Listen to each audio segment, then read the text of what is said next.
இயேசு உங்களை நேசிக்கிறார். பிரியமானவர்களே, இந்த நாளில் ஆண்டவர் நம்மளோடு பேசும்படியே வேதத்திலிருந்து ஒரு 2-3 வசனங்களோடு வாசித்து ஆண்டவர் நம்மளோடு இடைபடுகிறார். ஆண்டவர் நமக்கு கற்றுக் கொடுக்கக்கூடிய காரியத்தை பார்ப்போம். அது ஏசாயா தீர்க்கதரிசியின் புஸ்தகம் 61வது அதிகாரம் 1, 2, 3 வசனங்கள் இப்படியாக சொல்லுகிறது. கர்த்தராகிய தேவனுடைய ஆவியானவர் என்மேல் இருக்கிறார்.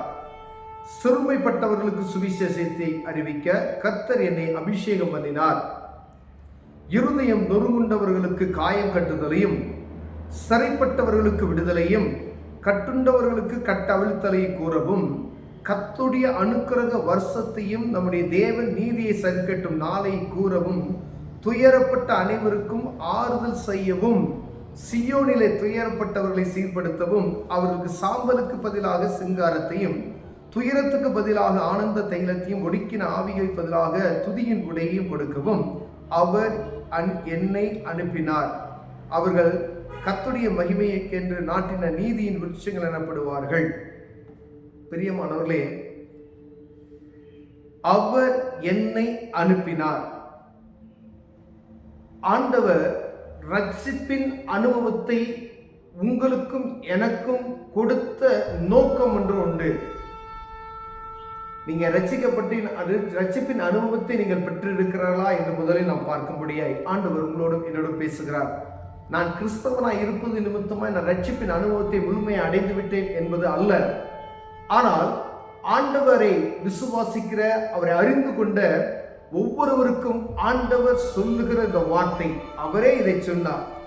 என்னை தெரிந்து கொண்டதின் நோக்கம் அவருடைய அந்த காரியத்தை, அவருடைய வார்த்தையை யாருக்கு சொல்ல வேண்டும் என்கிற அந்த காரியத்தை உங்களோடும் என்னோடும் ஆண்டவர் பேசிக்கொண்டிருக்கிறார். பிரியமானவர்களே, அவர் என்னை அனுப்பினார், அவர் உங்களை அனுப்பினார். ஒவ்வொரு மனிதனையும் ரட்சிப்பின் அனுபவத்தை பெற்றுக்கொண்ட ஒவ்வொரு மனிதனையும் அனுப்புகிறதின் நோக்கம், கர்த்தராகிய தேவனுடைய ஆவியானவர் என்மேல் இருக்கிறார், சிறுமைப்பட்டவர்களுக்கு சுவிசேஷத்தை அறிவிக்கவும். சிறுமைப்பட்டவர்களுக்கு சுவிசேஷத்தை அறிவிக்கவும் கர்த்தர் என்னை அபிஷேகம் பண்ணினார். அப்ப அபிஷேகம் பண்ணப்பட்ட ஒவ்வொரு மனிதனும் சுவிசேஷத்தை அறிவிக்க வேண்டும் என்கின்ற அந்த நினைவு எப்பொழுது நமக்குள் இருக்கும்படி ஆண்டவர் உங்களோடும் என்னோடும் பேசுகிறார். பிரியமானவர்களே, இருதயம் நொறுங்குண்டவர்களுக்கு காயம் கட்டுதலையும், சிறைப்பட்டவர்களுக்கு விடுதலையும், கட்டுண்டவர்களுக்கு கட்டவிழ்த்தலையும். அநேக பேர் என்ன செய்றாங்க, இருதயம் நொறுங்கி போய் மனஸ்தாபப்பட அநேக ஜனங்கள் எவ்வளவு பாதிக்கப்பட்டு இருக்கிறார்கள். அது ஆண்டவருடைய பிள்ளைகளுக்கு தான் தெரியும். அந்த பாரத்தை நீக்குவதற்கு ஒரே ஒரு வழி உண்டு, இயேசு. இதை சொல்லுவதற்கு இருதயம் நொறுங்கி போய் இருக்கிற ஜனங்களுக்கு ஆறுதலின் வார்த்தைகளை நீங்கள் சொல்லும்படியாய் உங்களை தெரிந்து கொண்டார். பிரியமானவர்களே, காயம் கட்டுதலையும், சிறைப்பட்டவர்களுக்கு விடுதலையும். காயம் ஆறு இருதயம் நொறுங்கி ரணமாய் இருக்கிற ஜனங்களுக்கு நீங்க சில ஆள்கிட்ட பேசுனீங்கன்னா அழுது கண்ணீர் வடிப்பாங்க. ஏன்னா அவ்வளவு துக்கம் அவங்க இருதயத்துல, குடும்பத்துக்குள்ள சமாதானம் இல்லை, வறுமையின் காரணம் அநேக பிரச்சனைகள் அவர்களுக்குள்ள இருக்கிறது. நீங்க தேவ சமூகத்துல ஜெபித்து அவங்க பேசுனீங்கன்னு சொன்னா அவங்களுடைய பாரங்களை எல்லாம் ஆண்டவர் நினைச்சு நீக்கி போட்டுருவார். பிரியமானவர்களே, சிறைப்பட்டு போனவர்களுக்கு அப்படின்னா பாவத்தின் கட்டுகளில் சிறைப்பட்டு கிடக்கிற ஜனங்களை விடுதலை செய்யவும், கட்டுண்டவர்களை கட்டுவிழ்த்ததையும். அநேக கட்டுகளினாலே ஜனங்கள் கட்டப்பட்டிருக்கிறார்கள். உலகத்தில் இருக்கக்கூடிய அநேக மக்கள் இருக்கிறார்கள். எல்லாருக்கும் இந்த ஆண்டவருடைய அபிஷேகம் நமக்கு கொடுக்கப்பட்டது நோக்கம், ஜனங்களுடைய கட்ட அவிழ்க்கும்படியாய், அவர்களை விடுதலை செய்யும்படியாய். ஏதோ ஒரு பாவக்கட்டில் அவங்க சிக்கி இருக்கிறாங்க, அந்த பாவக்கட்டில இருந்து அவர்களை விடுதலை செய்யும்படியாய் ஆண்டவர் நம்மளை தெரிந்து கொண்டு இருக்கிறார் என்பதை நாம் புரிந்து கொள்வதற்கு ஆண்டவர் உங்களோடும் என்னோடு பேசுகிறார். பிரியமானவர்களே, கர்த்தருடைய அனுக்கிரக வருஷத்தை, நம்முடைய தேவன் நீதியை சரிக்கட்டும் நாளையும், அவருடைய அனுக்கிரக வருஷத்தையும், அவருடைய அனுக்கிரக காலத்தையும் நம்ம என்ன செய்யணுமா, ஜனங்களுக்கு சொல்லணும். அந்த நாளை, நீதியை சரிக்கட்டும் நாளை கூறவும். தேவ நீதி என்ற ஒரு நாள் உண்டு, அதை கண்டிப்பா என்ன செய்யணும், ஜனங்களுக்கு சொல்லணும்னு சொல்றாரு. அதை கூறுவோமே, துயரப்பட்ட அனைவருக்கும் ஆறுதல் செய்யவுமே என்னை தெரிந்து கொண்டாராம், உங்களை தெரிந்து கொண்டாராம். நீங்க இயேசுவின் பிள்ளைகள், நான் கிறிஸ்தவன் என்று நீங்கள் சொல்லுவீர்களானால் ஆண்டவர் இந்த வசனத்தின் மூலமாய் உங்களோடு பேசுகிறதாவது, கட்டுண்டவர்களை விடுதலையாக்கணும்,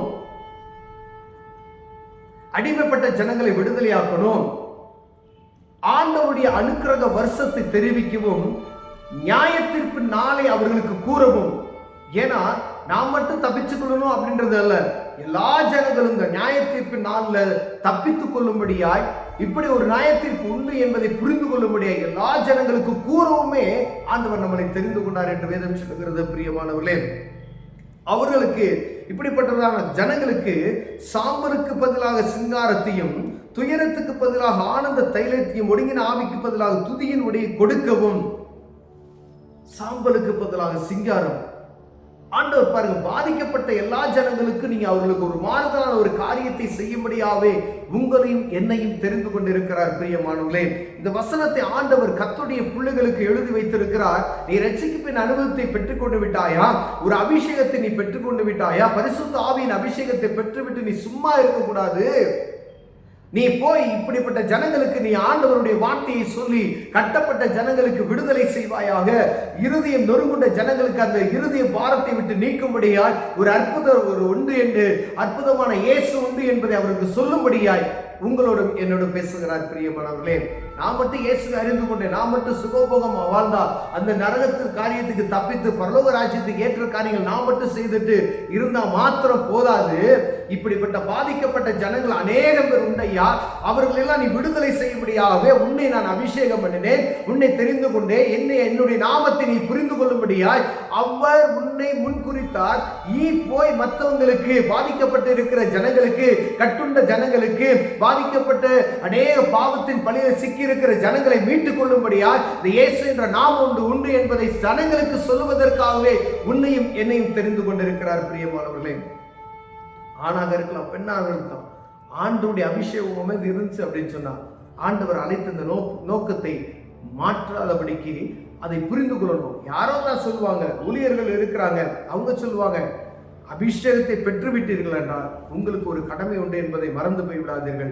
இயேசு உங்களை நேசிப்பார். கண்களை மூடுவோம். அன்பின் தகப்பனே, எங்களை அழைத்த நோக்கத்தை நாங்கள் தெரிந்திருக்கிறோம் ஆண்டவரே. இதை மற்றவர்களுக்கு நாங்கள் சொல்லி ஆண்டவரை சிக்கி தவிக்கிற என் ஜனங்களை மீட்டுக்கொள்ள உதவி செய்வீரா? இயேசுவின் நாமத்தில் பிதாவே, ஆமென்.